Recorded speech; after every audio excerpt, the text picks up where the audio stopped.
So here we go, everyone. We're ready to start our workshop, and for it, we are going to be creating a crew for a scientific exploration team. Now, this is going to primarily be character generation. A character generation activity. There are a lot of other details that we can work into the team. Other things that we've done in character building streams for Dungeons and Dragons, that we've done for party comparison stuff, world building. So we can touch on that, but tonight I want to focus on making these characters and showing you how it's done, because creating characters in this system is rather easy to do. And not that you don't have uninspired characters, or you don't have characters that are... Let's get that a little bit resized. There we go. The characters are still compelling, and they're not meant to be throwaway characters. In fact, because of the way character creation works, there's a lot of you that you can add, a lot of role-playing for your character, because you're not strictly defined by your abilities. A lot of that is left up to you, your situational awareness, and a level of creativity that you bring to the situation. And hello, Dragon Blast. Also, before we get going, I do want to say, it says hashtag not sponsored. I'm not sponsored in a way that I owe Free League Publishing anything in particular. They did send me a physical copy of the book to go through, and when we finish our workshop series this week, I actually would like to send this on to one of you. Yeah, you can make it. You can make your own colonies and all sorts of charts and things in here. I'm not talking about the campaign that's in here, because I don't want to spoil it. However, there's a lot of maps. There's a lot of excellent stuff to support it, and hopefully I can give you a breakdown of it that doesn't have spoilers. But for right now, I'm not talking about the story that's in here, simply the rules. The things that you can consider for building a crew, for building a world. So I will actually be passing this physical book on to one of you. So if you are around during the Saturday stream, that is when I want to give it away. Like with any of the other ones, 18 plus, free shipping to a US address, that sort of a thing. I was not compelled to do that by Free League. It's something I want to do because it's who we are and what we do on this channel. And so I went to DriveThruRPG. I bought the official PDF because I do want to support Free League Publishing. Not just, again, I'm not paid to say this. They do a very good job. As far as RPG manufacturers go, they have a great variety of games. The quality of those games, from the art to the materials to the way that they're laid out, it's done very well. The company carries itself professionally. If I tag Free League in something like an inventory unboxing, there we go, there's a good example. Speaking of events from today, then I actually get a like from them. Like, someone at Free League notices little old me, as I'm a literal who, right? I'm not someone with 500,000 subscribers, or I don't have an ongoing show with 1,000 people watching. So I do appreciate that as a small business, as an FLGS, as a broadcaster, and honestly as myself as a storyteller and a role player. I do appreciate freely. I There are no controversies in which I understand they're embroiled in. Their job is to make fun and entertaining role-playing games, and they've stuck to it, and they've done a good job with it. So I've been pretty happy with them. So I'm very happy to give this a review. I do not owe them compliments. If I see something that I don't like or I'm confused by, I'm allowed to look confused. I'm allowed to call it out. I don't have to say two good things for every bad thing. Otherwise, I mean, would I have, would they never send me a book again? Maybe. But it's never been discussed or a wink and a nudge of, come on, play ball and you will keep rewarding it. Because even if they do cut me off from it, I would look at it as their loss. Because I love doing this. I can actually be organically enthusiastic, and I'm not just paid to say things or to show emotion. I want role-playing games to be better, to be challenged, to push art and artistry and writing and creativity, and to bring all kinds of wonderful adventures to your all's table. That's what I look for. That's what I want to pursue. Yeah, that's what we're going to get into. Now, last night, we were going over the resources that this book, Building Better Worlds, which is the Weyland-Yutani slogan, the resources this is bringing for player and for game mother alike, GM, the storyteller. There's a lot of neat things. Of course, there's expanded gear. There's some of that I hand wave. I'm like, well, I'm not looking at, how broken is this pistol, or I'm not looking to make a clickbait list of the top 5 shotguns in Alien RPG, or to try and care up or min-max a character. I mean, if people do that, hey, more power to you. That's your thing, and there's probably a need for it somewhere. I look at it for the meaningful content. I look at it as a way to introduce these RPGs to people who've never heard of them, or maybe who have never considered running a game like this before.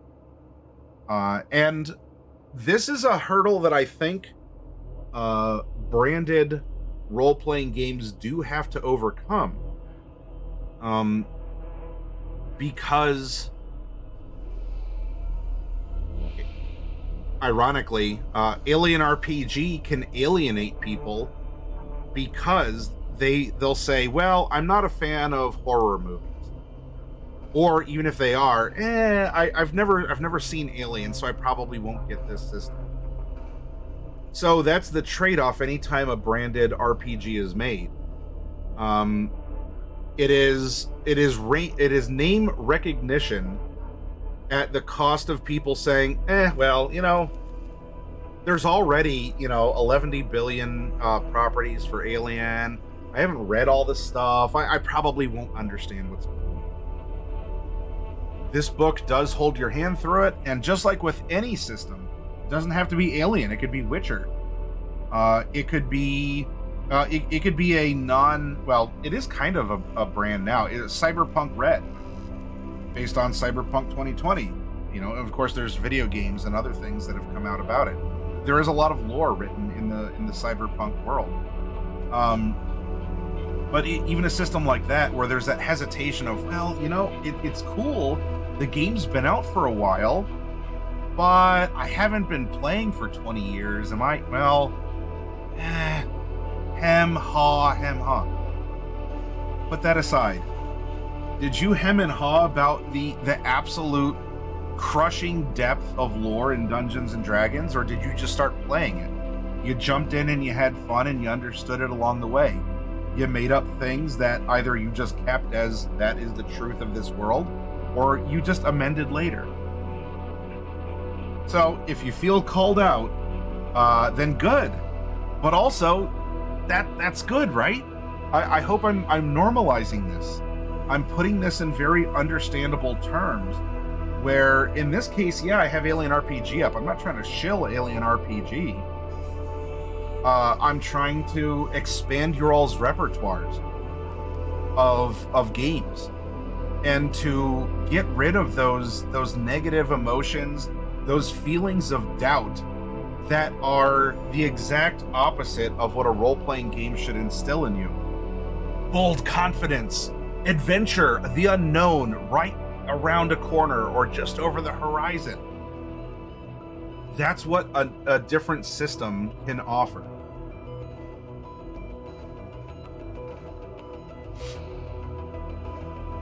Yeah, and that's something that a lot of people do.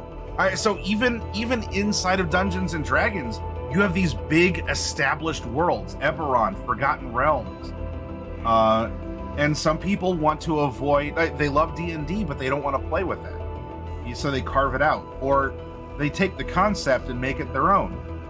You can do that here with Alien RPG. If you don't want, if you read this timeline, you say, this is cool, but I don't want to rely on Wayland Corp or whatever, or you want to say, you know what? I want this to be an extension of a cyberpunk game I was running, 5 years ago. And you replace Wayland with Arasoka.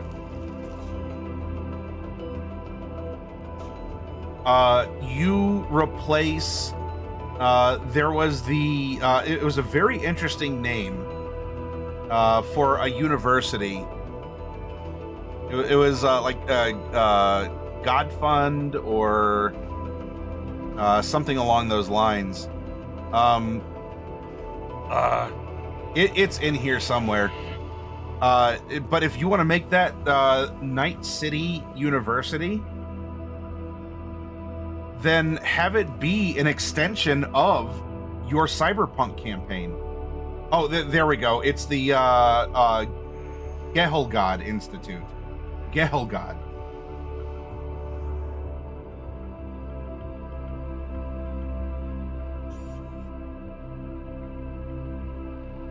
Oh yeah! Make it the Terraforming Mars board game companies. There you go.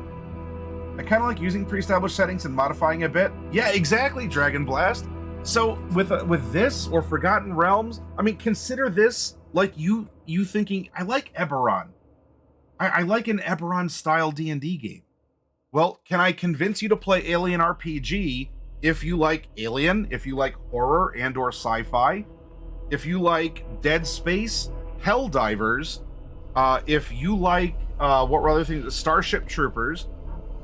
If you like Terraforming Mars. If you don't want to use the xenomorphs, don't use them. This system can function without ever there being a xenomorph, a face hugger, a chest burster, or whatever.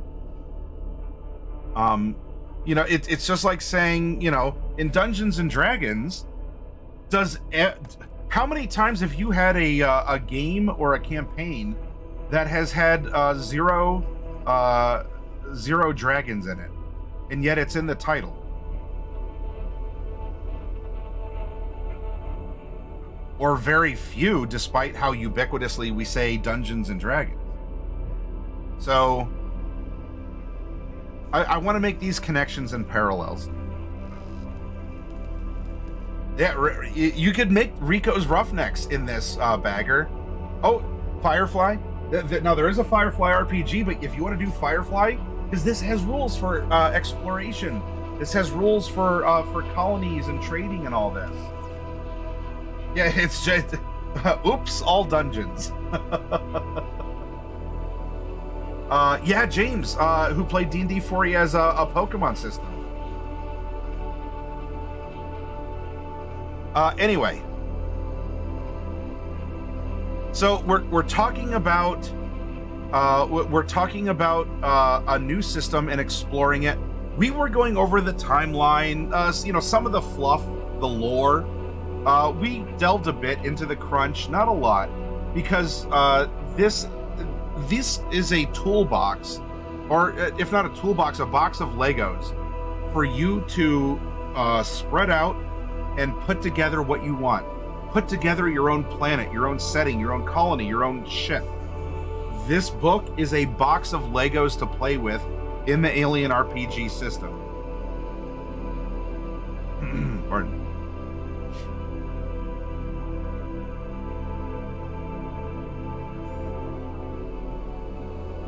Dragon Blast says, I've seen entire campaigns that have not a single dungeon or dragon. It's just and. Now, what if I told you all this? I have seen an Alien movie that has 0 xenomorphs in it. It's called Blade Runner. Although there's also a Blade Runner RPG. Ooh, that would be fun. That would be fun to explore on the channel. To look at the prequel to Aliens, or to Alien in Alien RPG, right? Anyway, let's build some characters together.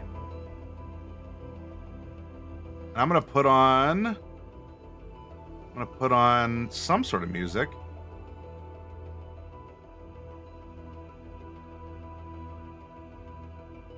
Starship Adrift. Here we go. Hi, Heretic.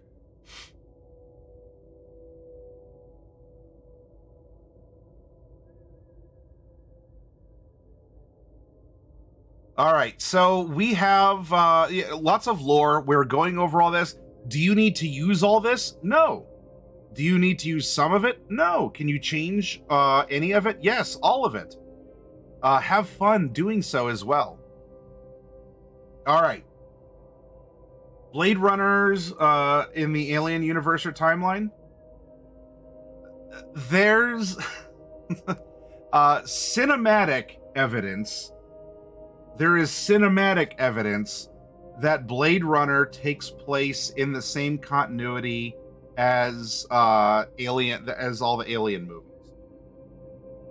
As per the the writers, the creators of this, this is simply the movies had a couple crossovers, similar to how Alien and Predator had an inadvertent crossover when a xenomorph skull was seen in one of the last scenes of Predator 2.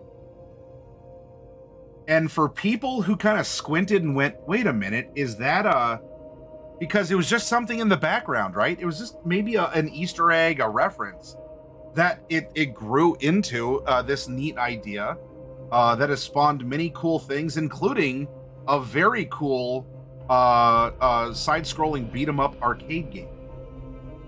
Which, if you've never gotten to play, if you can find one, do so, because it's neat. Of course, there's comics and movies. The video games, there was a computer game for AVP. AVP 2 is really solid. I remember playing that. Oh, I was so scared when I played AVP 2. And I think I played it on a compact Presario. What's a compact Presario? All right, I'm just going to turn into a pile of dust now, everyone. So, cheers. I need to stay constituted.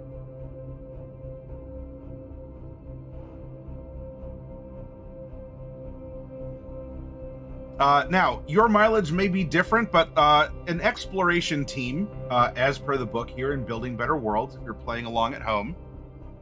And if so, we're on page 28. We're not that far in. Okay.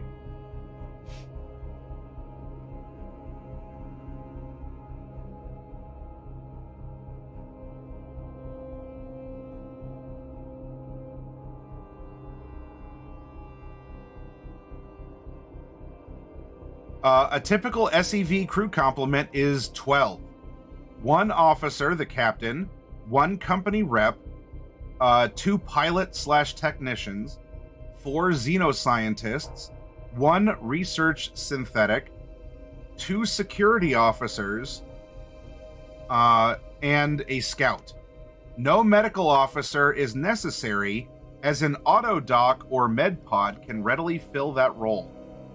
Each role is vital to the success of the mission, but any SCV expedition can operate with a team of only 6.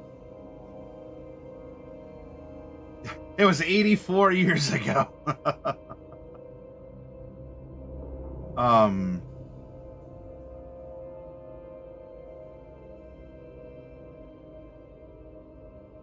I remember gateways as well.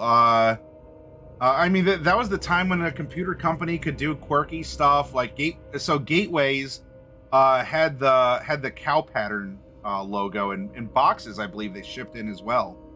Gateway computers were like little cow things. Intel had the bunny people. It was an interesting time. By the way, everyone, I think I'm going to be 25 years old this year. So I've, quarter of a century. I've been around the sun a couple times. I think I'm going to be 25 soon. Oh yeah, dude, you're getting Adele. Yep.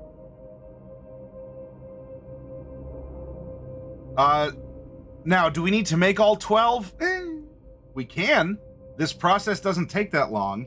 However, I did notice that Acrobat won't let me open up multiple instances of the same file, so I can't have them preloaded and ready to go.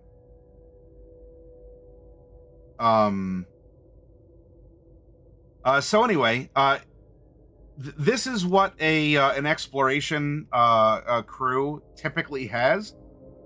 They don't. Does it have to be this way? No, not at all. But scientific exploration vehicular expeditions. We have a captain. While the exploration team dictates the expedition's mission, anything ship-related is the captain's purview. Many captains chose not to accompany any surface-side expeditions, opting to stay on the ship. It's the captain's job to make sure he can get his science teams out of whatever trouble they make for themselves, and often that means coordinating a rescue from the holotab on the bridge. So we have... Bloop. We have a captain. We have, we'll say, pilot and co-pilot.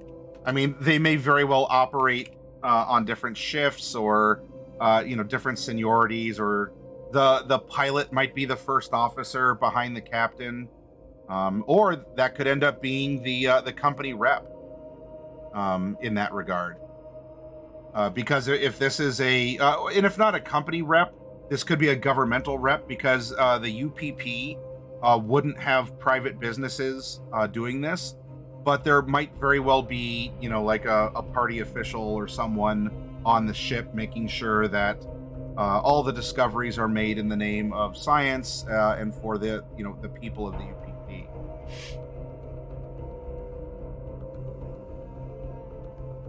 So other things here, we do have the we'll say the corporate rep.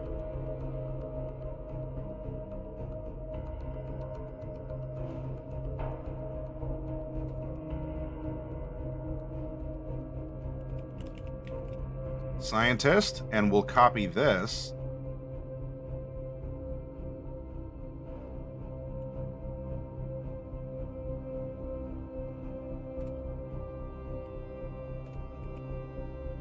Four scientists.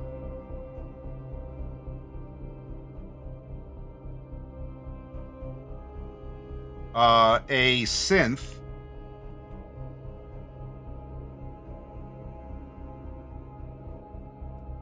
I knew I had a bunch of S's there for a reason besides just tabbing through it quickly. Security 1. Security 2. And what am I missing? Oh, and a scout. There we go. Captain, pilot, co-pilot, corporate rep, 4 scientists, synth, security, and a scout.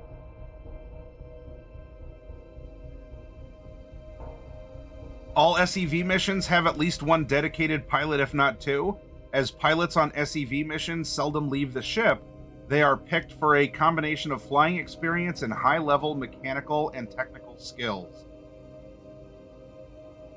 Uh, Exoscientists, the core of the team will, of course, be scientists. A geologist and xenobiologist are mandatory. Often a xenoarchaeologist and astrophysicist will round out the team. So let's do this. A geologist.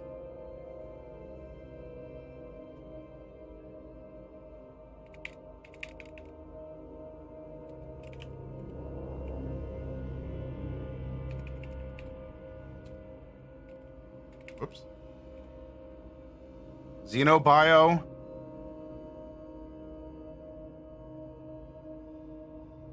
Xenoarchaeo and astrophysicist.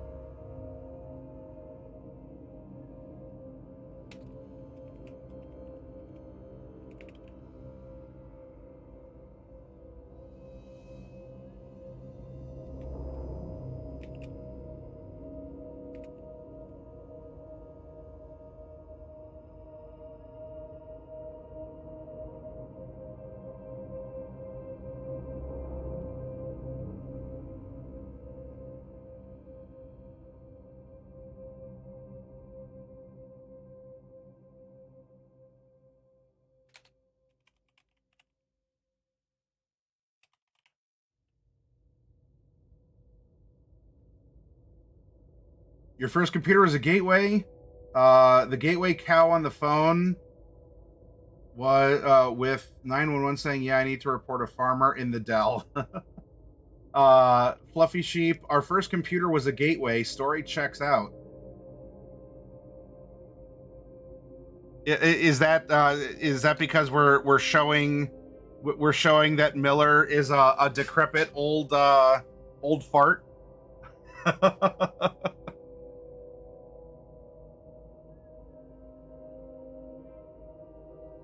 I think mine was a Compaq, and I know Hewlett Packard was another popular one, and they all had that really like kind of gray beige plastic that would slowly discolor over time. And by the way, having a conversation about that, incorporate that stuff into Alien RPG. As much as we talk about this being a sci-fi setting, there is a ton of retro future aesthetic to this world. And if you want to explain it like, well, yeah, we don't have fancy LED screens because everything needs to be, built tough. So it's all still like 70s, 80s level. Computers are super big and chunky. LEDs are just, like the little bars that you'd see in the clocks that had it at first. Now I won't play the whole thing because it does convey the mood, but there's a very specific reason why I did choose the font and everything for the opening of the Red Space game. I'll show it real quick because the entire point of that intro was to get you in the mood of the setting.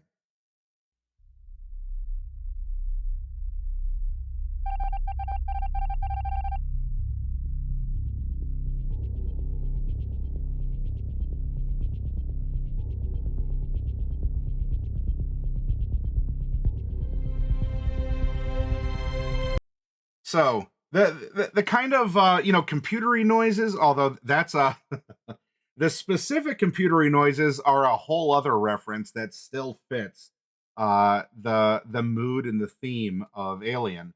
But if you saw, it was an old green digital look, and then even I chose that red space font because it looked like kind of the NASA like the 80s NASA style letters.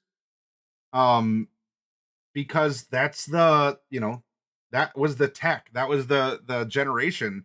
The 80s were a time of fascination with space exploration, with NASA, with the space shuttle. There's a lot of national pride in the space shuttle launches. Of course, the Challenger disaster was a big pearl clutching moment for many people. Flight of the Navigator romanticized NASA and what they're doing. If you take a look at the Explorers and a bunch of scrappy kids putting a spaceship together, if that era, you don't even have to be born or have gone through it. Maybe you've watched the movies or there's just a little bit of nostalgia for that time. If that era fascinates you, work it into the sci-fi setting of this place. Um, it reminds you of either Siphon Filter or Metal Gear. Well, those are not the games that inspired the sounds. If any of you can, if any of you can identify it, then that is some instant nerd cred. If you know where the sounds of the green letters being typed out um, came from. DQ says my explanation of analog and aliens. FTL really messes with digital info. You can shield it expensively, Prometheus, or just shield the important stuff and use analog for a bulk of the systems, Alien. Brilliant. Absolutely. So everything has to be mechanical. It has to be able to be fixed by a lot of people who don't have uh you know um yeah, talking about like Intel and the bunny people. They have all the chip manufacturing and like semiconductors, blah blah blah. That's done in sealed rooms, right? No dust, no like the suits are to contain not like germs, but like hair and skin, stuff from falling into the very delicate circuitry and all this other stuff. Clean rooms. That's what I'm looking for. Clean rooms. So on a spaceship, you don't have clean rooms and a space suit's not going to give you the kind of dexterity that even like a hazmat suit would be able to offer someone. So if things need to be reliable, they need to be able to be fixed by people who have a basic understanding of how machines work. And I'm talking like, gears are grinding machines, not necessarily super complex. I mean, maybe some of you out there know how to do it. If your LCD monitor starts going bad, do you know how to fix it? I mean, I'm not saying that I knew how to fix an old cathode a CRT, a cathode ray tube one. I knew that degaussing the monitor was really cool looking. I tried not to make a habit of it, but I also had fun experimenting with that button. You don't get to degauss on LED monitors.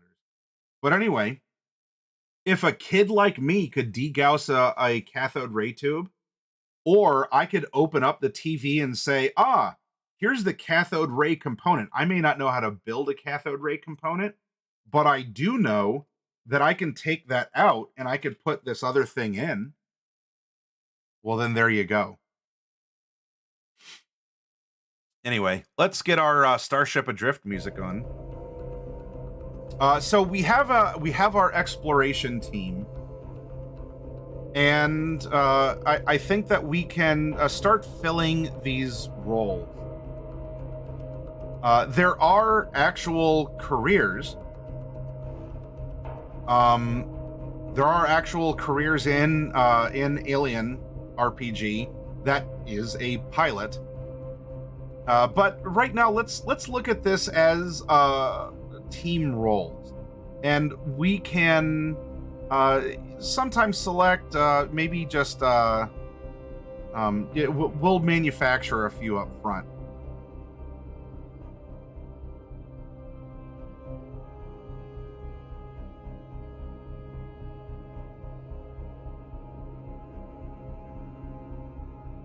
DQ says, who knows? That cathode tube for the monitor could also be interchangeable with the cathode UV filter for the water and air filtration. There you go. Yeah. So things are redundant and simple, and yeah, it might be bulky, but in space anyway, bulky things don't matter as much as long as everything goes correctly. Miller says, I know I can take the glass from a projection TV and turn it into a solar death ray.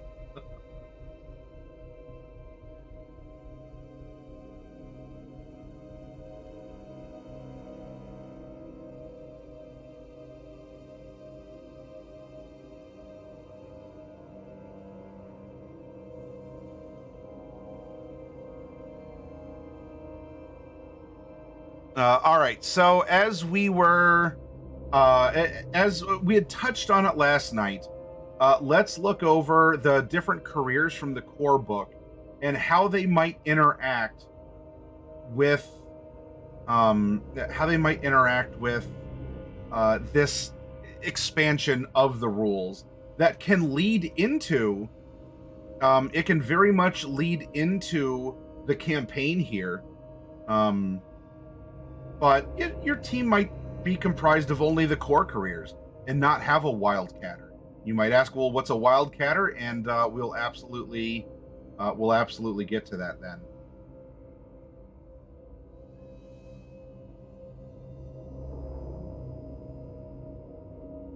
Oh, you have an ant problem out there. They didn't all freeze in the ground?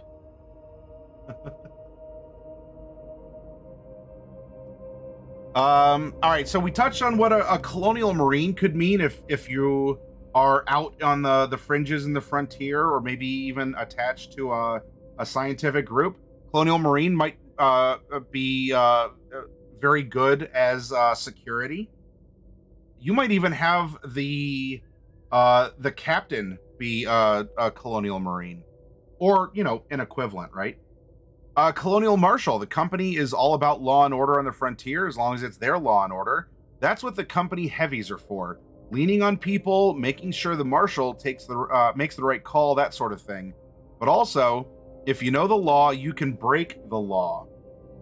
I am the law. Ooh, that would be another good one to run in, that you could run an Alien RPG, right?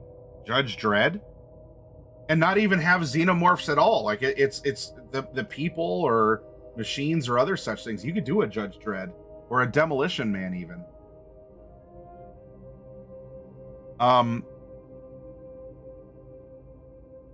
Criminals and corrupt officials can be found everywhere. Wildcatters aren't the only people heading into the deep of space looking for things. For the deep of space is a good place to hide. The law won't be going too far out there, or too far out, so there's always a good trade for an enterprising bounty hunter or private investigator. Company agent. The company keeps tabs on everything going on wherever it may be. You might be a roving troubleshooter or auditor looking to find gaps in the books or wasteful people to cull from the salary roll. Your word is company policy out on the frontier, and you can hire and fire on a whim. But be careful you don't fire the wrong guy, or you might be the next one getting fired. Or maybe you're you are the colony claims agent, the one who has to rubber stamp every stake and claim made on your dusty little world. Can be a nice way to make some unofficial bonuses.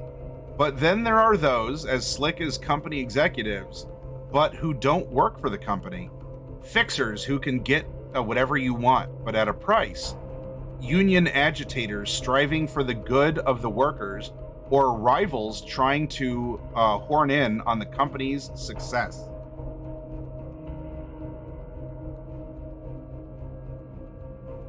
If you're a kid. They used to say that the frontier's no place for a kid. Now they've got families there having them. Frontier life is hard on a kid. There's no playing video games all day. Everyone is part of the community, and everyone needs to be useful. You could be an apprentice learning a trade, maybe wildcatting. Exciting times sitting in a tractor and waiting.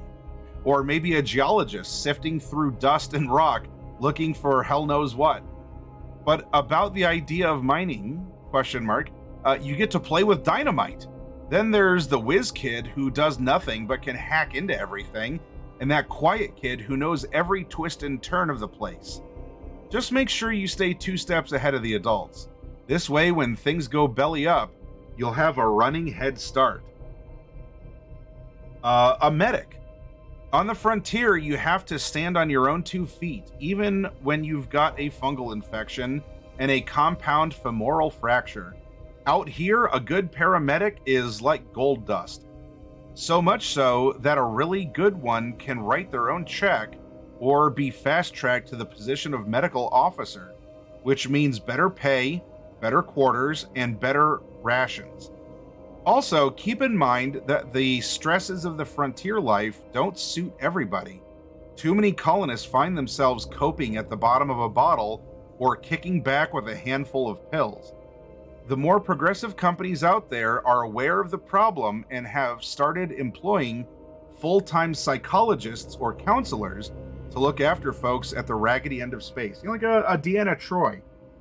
Being a medic, and I say this in Dungeons and Dragons too, medicine isn't just kissing boo-boos and making them feel better. If you have training in medicine in D&D, that can also very much be psychological. It could be emotional medicine as well. So in this case, you could be a medic, but you're not a Dr. Crusher. You're a Counselor Troi.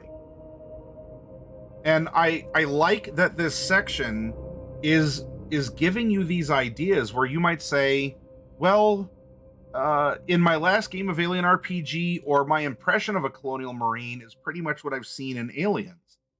This is putting out there these different takes. For example, the company agent has all the skills necessary if you wanted to run the company agent by title as a union agitator, which would be very anti-corp. Because the skills are the same, it's just how are you directing them? How are you employing them? Very thoughtful and very cool. Just like, Warlock in D&D, do you have to play as the stereotypical Warlock? Could it be more like Warlocks might not exist, clerics do, and you're sort of like the cleric that never fully manifested. Like something's wrong where, the god of these people maybe don't trust you. Maybe you're outcast. Or maybe you want to play that being a warlock is more of it's almost like a sorcerer. Maybe sorcerers don't exist, and that's how you're explaining warlock powers. So I'm bringing this over to D&D. Again, that's how many of us met. And if I can talk with examples in Dungeons and Dragons, then that might help make you comfortable with what you're seeing and reading here as far as the concepts of classes, or in this case, careers. Now, as an officer, you might be the champion of the people, giving the working stiff a voice against the company, a union steward, a rabble-rousing firebrand, or a community worker. You listen to the voice of the unheard, stand up for the rights of the downtrodden, and can bring people together to speak with one voice. Never forget, this world was made for everyone, and not just some company fat cats. Unless, of course, you're the colonial supervisor or on the command team, and then you are one of the fat cats. In it, by the way, it's giving suggested talents. What would back up some of this stuff.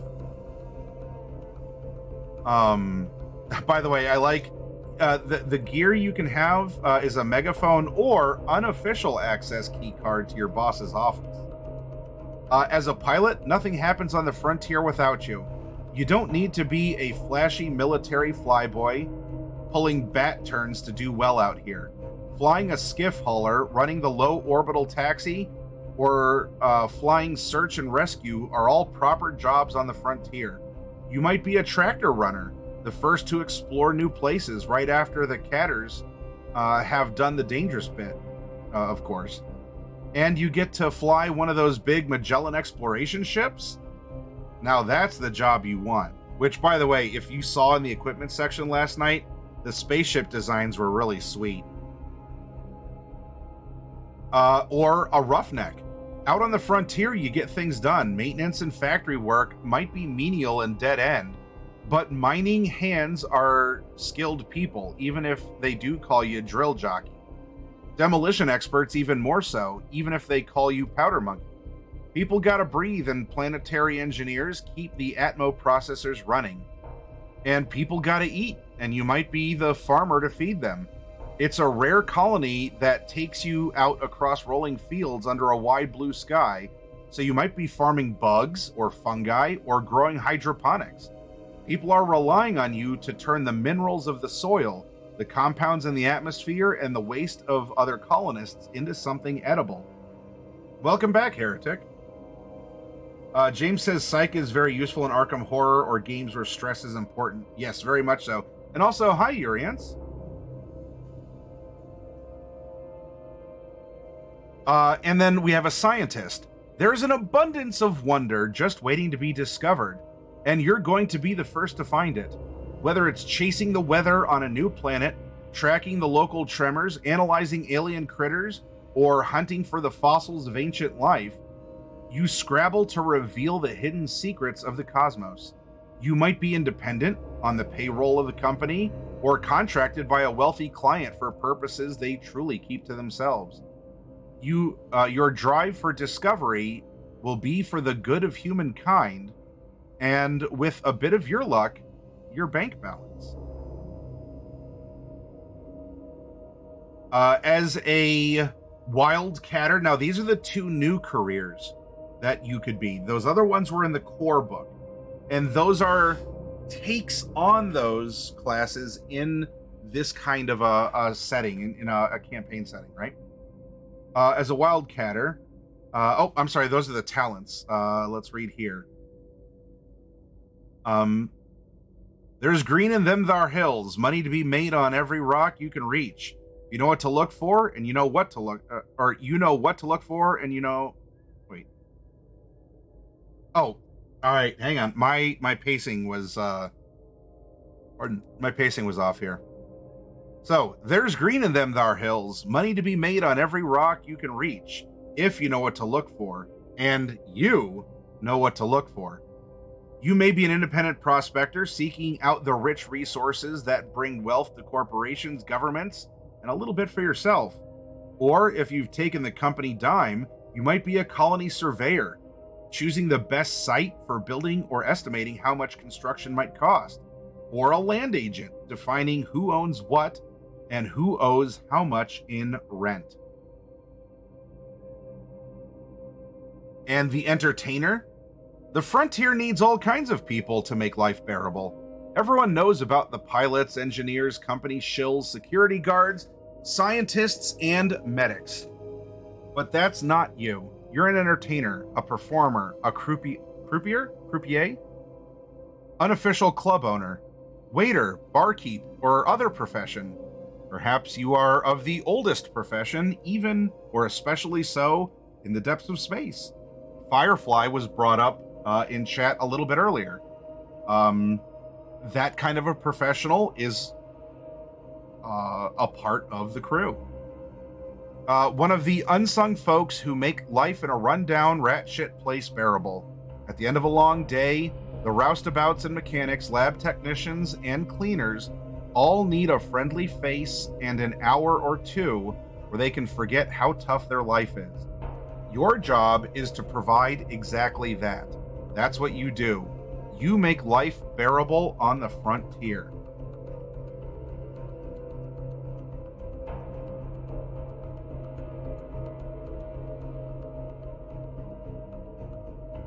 Your key attribute is empathy. Your key skills are manipulation, command, and observation. If you're like, what does that mean? We'll get to it, I promise. Now, this has led us to see that perhaps any of these could in fact be croupier, an attendant in a gambling casino who rakes in money or chips and pays winners at a gaming table. Ah, thank you, heretic. Or heretique. Heretique trance. Merci beaucoup. Merci beaucoup. It's been a while since I've had my 4 years of French. Anyway. Je parle un peu de français.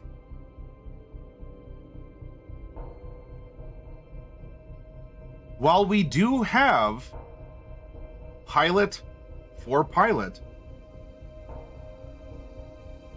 we're in the Building Better Worlds book, Rip Artist.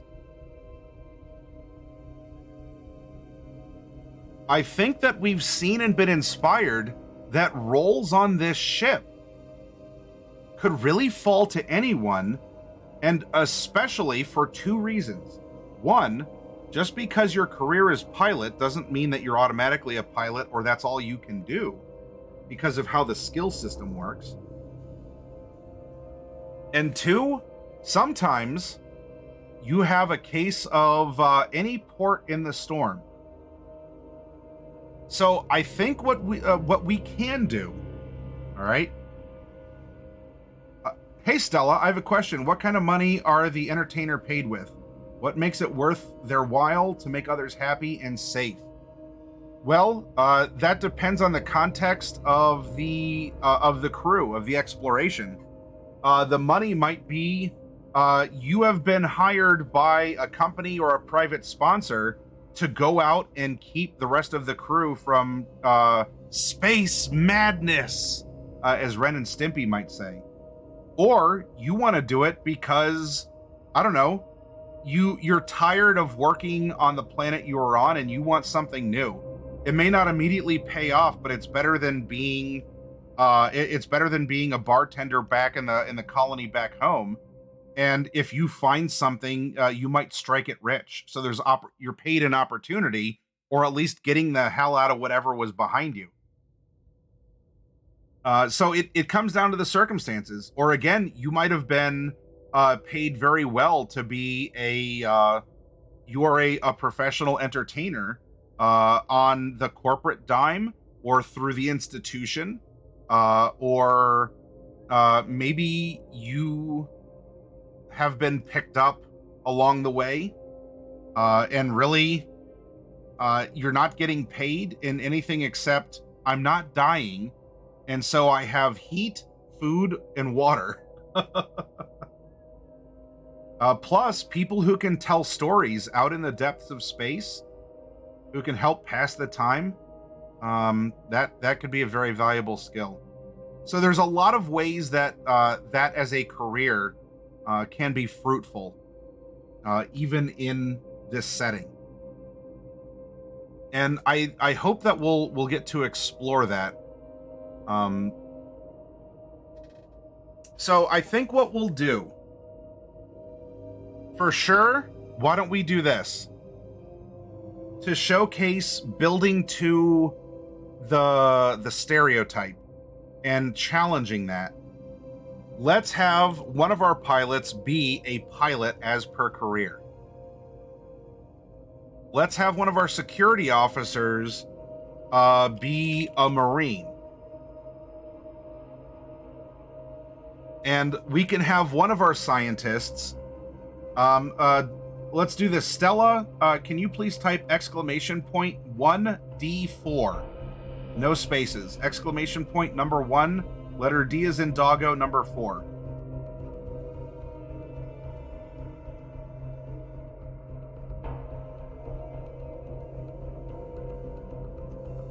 Lands on a 3.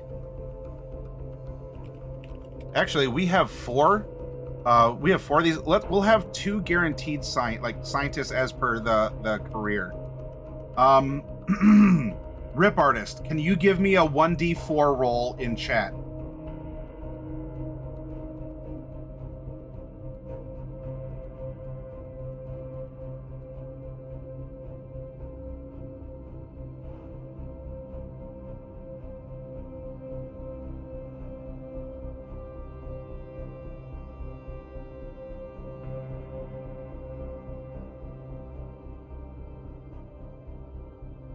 Lands on a 3. Well, we'll do this. 1, 2, 3 are astrophysicist. Any port in a storm. All right, so we're gonna lock in for sure these 4 roles. Okay.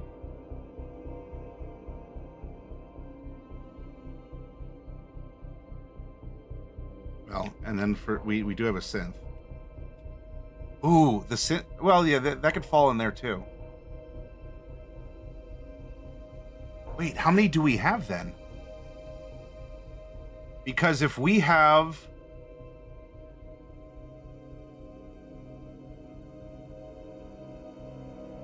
Marine, Marshal, Agent, Kid, Medic, Officer, roughneck, scientist, synth,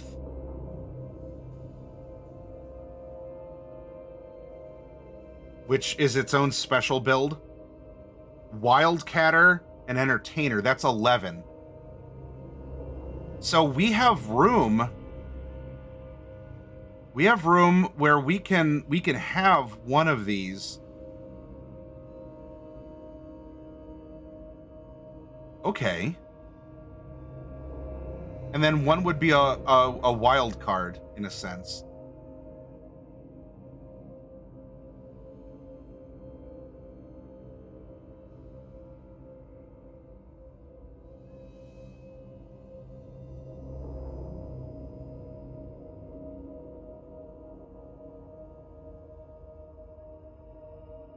Instead of research assistant, we'll just call this assistant of some kind. That will give us a little bit of flexibility.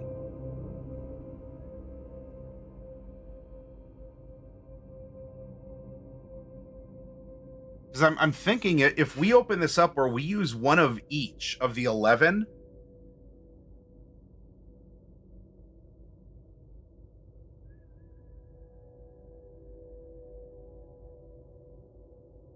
if we use one of each, we could show off all these different careers.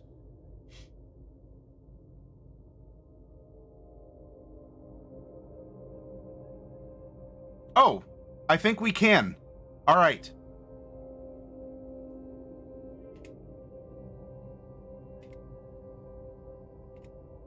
We know we have an overt synth, okay? We know that we have an overt synth.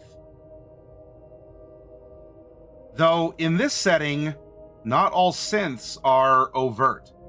That's part of the paranoia that can come up and the struggle.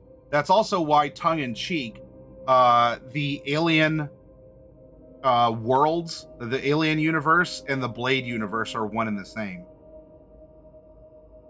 So if we do this, 1, 2, 3, 4, 5, 6, 7, 8, 9, 10, 11. All right. This is what we're going to do, everyone. Let's have some fun. Let's put a scrappy crew together of people who may, you know, like be exactly what they need to be, like a pilot for a pilot. But let's we'll build to spec afterwards. Let's have some randomization though. Where are we going to put the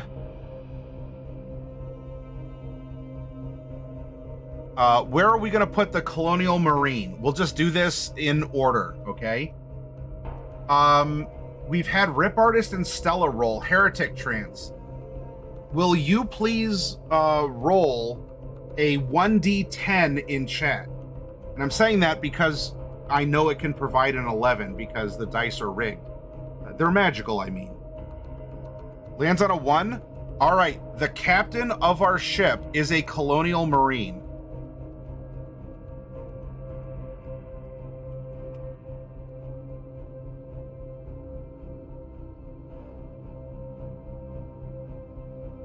Now, ignoring, we have 10 remaining, so we'll roll a d10 and 11 could be user's choice.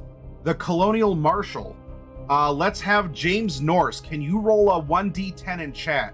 And for those of you who do want to roll for this, let me know you're still here, and I can call on you to, 11. All right, James. You get to either re-roll, and if you do, use 2d10 because your 1d10 is on cooldown, or you can assign the Colonial Marshal to a role of your choice. And if we take a look at the base book, Colonial Marshals, ba-ba-doo.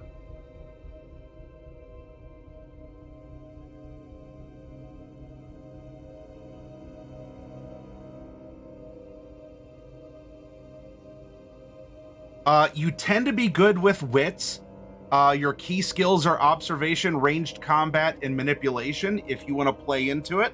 But if you want to keep it random or say, you know what, let's have someone with these talents be a scientist of some kind, because we can in this system. Who is the Marine loyal to? Don't know right now. It doesn't have to be with the United Americas. We're simply talking the career as a placeholder for soldier, just using terms that are more understandable to people who are familiar with the Alien franchise. All right, James re-rolls and stops on an 8. 1, 2, 3, 4, 5, 6, 7, 8. There we go. Colonial Marshal.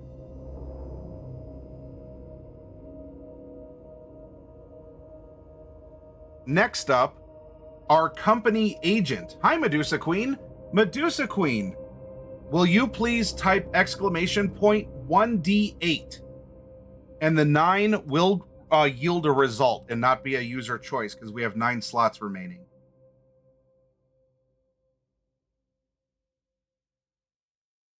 Now, by the way, if you're doing this at home, you and your crew might say, or like your players might say, "Oh yeah, I absolutely only want the career, the placeholder concept of Colonial Marines for security and all this." That's fine. We're gonna have some fun with it and see the type of crew we can make up this way. Demon Quiller wants one as well. All right, so Medusa Queen, exclamation point 1d8, please, in chat. And DQ, you can roll the next one.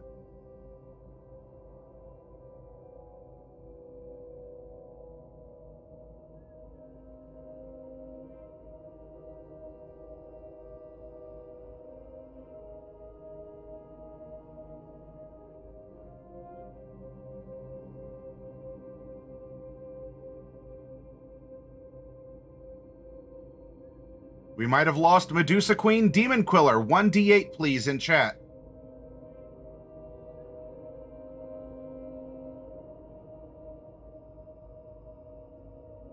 Lands on a 2. Our company agent is, a co-pilot.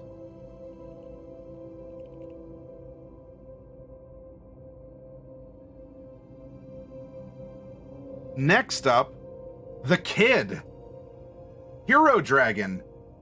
1d8, your choice on a 9 for the role that the Kid takes.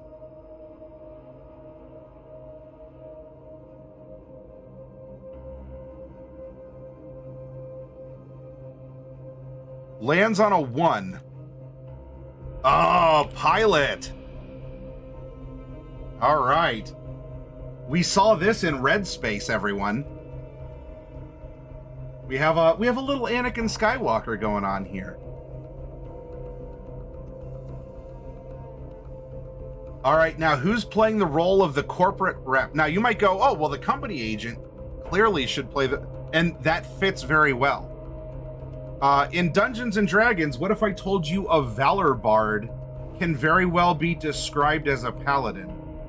Because the Valor Bard can wear armor, use shields and swords, and cast spells while doing great deeds, including curing people and healing them. So in that case, we have the class of paladin might be different from the concept of paladin, because I just described a paladin as a Valor Bard or a Hexblade Warlock, or just a Warlock that took a Pact of the Blade. It doesn't have to be Hexblade specifically, right? They can be paladins in concept too, which is why it's fine that our company agent isn't the company representative. Anyway, for our medic, we're down to a D6 roll. Who else is out there? We have about 30 of you watching right now. Who hasn't rolled yet and would like to? We're gonna roll for a medic.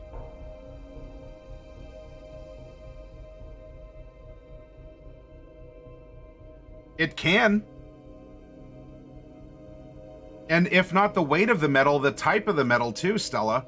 In the Dragonlance setting, gold is not as valuable as steel. which is why their coinage is steel, because you can make weapons and armor out of it. All right, survival, 1d6, and a 7 will lock in whatever number 7 is. 2, a medic is filling the role of geologist. Miller, 1d6, your choice on a 7.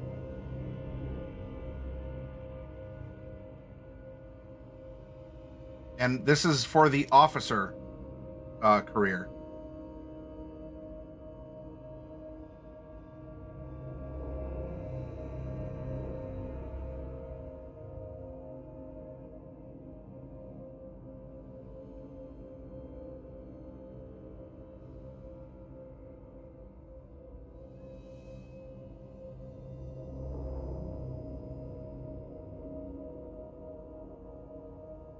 Just a 1d6, Miller. There we go. 2.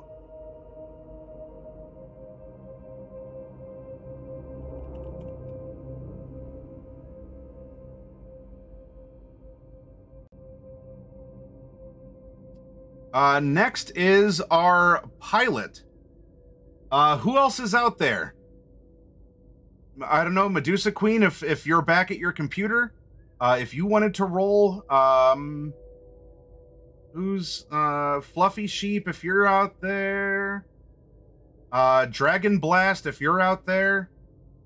Let's see, Admiral Rufy, Bane, Belladonna, Bagger, GMV, Kragar, Dysphemus, James wait, James, did you already roll? There's a couple of you out there, hopefully. All right, Bagger. Exclamation point 1d4. And a 5 is going to be whatever the 5 is.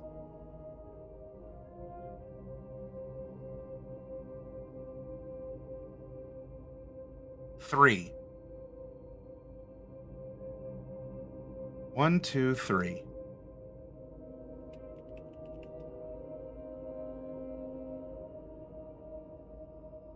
All right. We're going to have a roughneck in a position here. Let's see. Because we had Rip and Stella, and I don't know if Uriance is still here. Rip and Stella rolled d4s. Let's do this.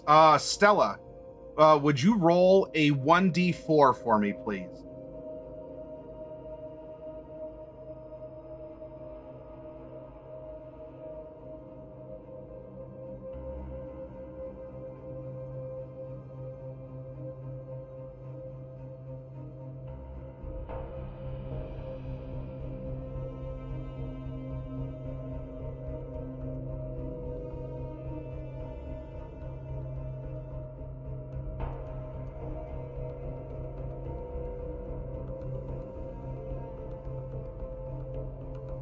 Three. 1, 2, 3. Roughneck as security. Then we have a scientist as something else. Rip artist. We're down to, let's see. We're down to 3. Oh, I have a D3. Rip artist. Exclamation point 1d3. All right, I'll call on you next, Kragar.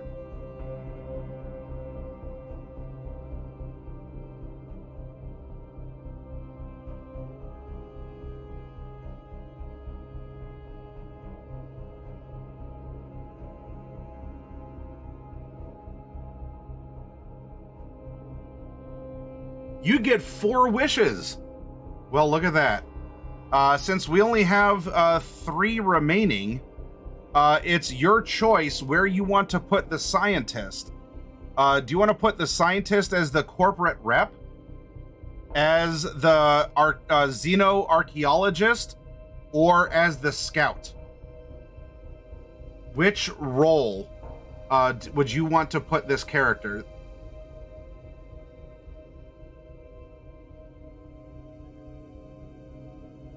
And the natural fit would be the xeno-archaeologist, if you wanted that, and that's fine if you do. Someone's got to be good at their job.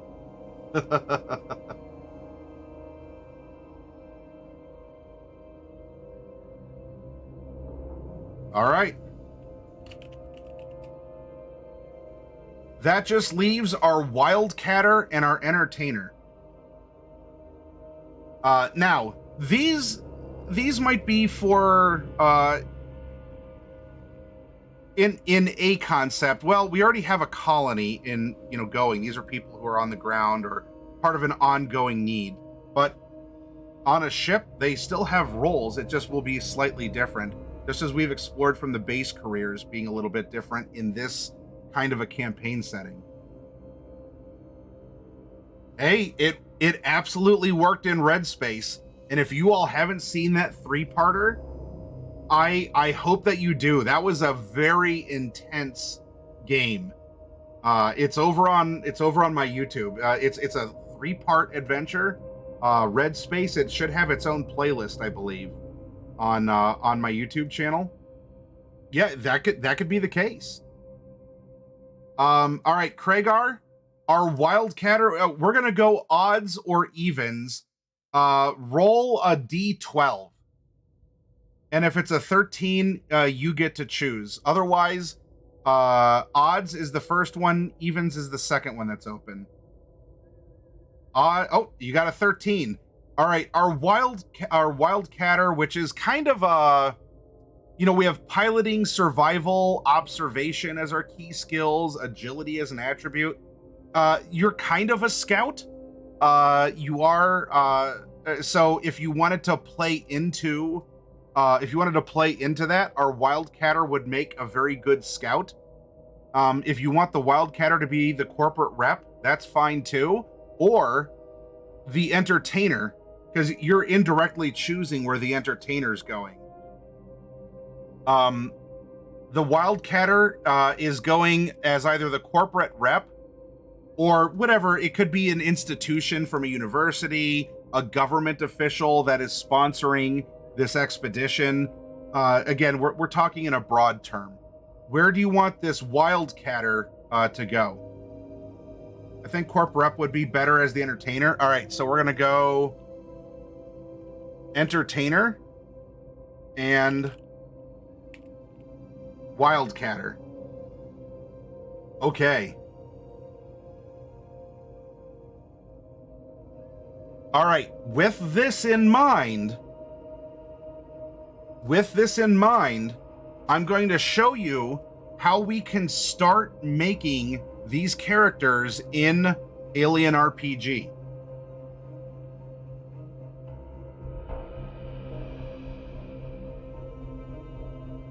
Well, yeah, I mean, such that it exists, and besides, look, of all the people in the bar, the bartender knows everything that's going on.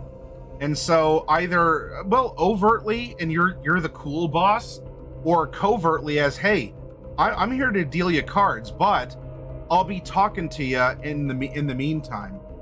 You get to know what the employees are actually thinking. So this works really, really well. Anyway, I'm going to take a quick break. Okay. What I will do, I think I have a way where I can open up the multiple instances. I just have to save the sheets a little differently. Let's take a quick, maybe 10-minute break, 5 to 10 minutes. Refresh yourself if you need to. And when we come back, I'm not going to make all 12 because I think you'll get the idea. At least not all 12 on camera.